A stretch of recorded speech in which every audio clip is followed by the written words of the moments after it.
Asia cup में आस्टर trophy ना मिलने पर भारतीय खिलाड़ियों ने सोशल मीडिया पर फर्जी तस्वीर का सहारा लेना शुरू कर दिया।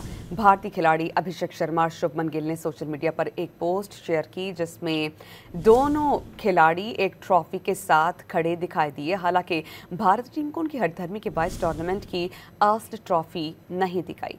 शायकीन क्रिकेट ने सोशल मीडिया पर कड़ी तनकीद करते हुए सवाल किया कि जब आस्टर ट्रॉफी नहीं मिली तो फर्जी तस्वीर बनाकर क्या साबित करना चाहते हैं।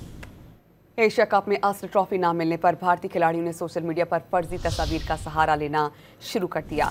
भारतीय खिलाड़ी अभिषेक शर्मा और शुभमन गिल ने सोशल मीडिया पर एक पोस्ट शेयर की जिसमें दोनों खिलाड़ी एक ट्रॉफी के साथ खड़े दिखाई दिए। हालांकि भारतीय टीम को उनकी हरधर्मी के बायस टूर्नामेंट की आस्टर ट्रॉफी नहीं दिखाई।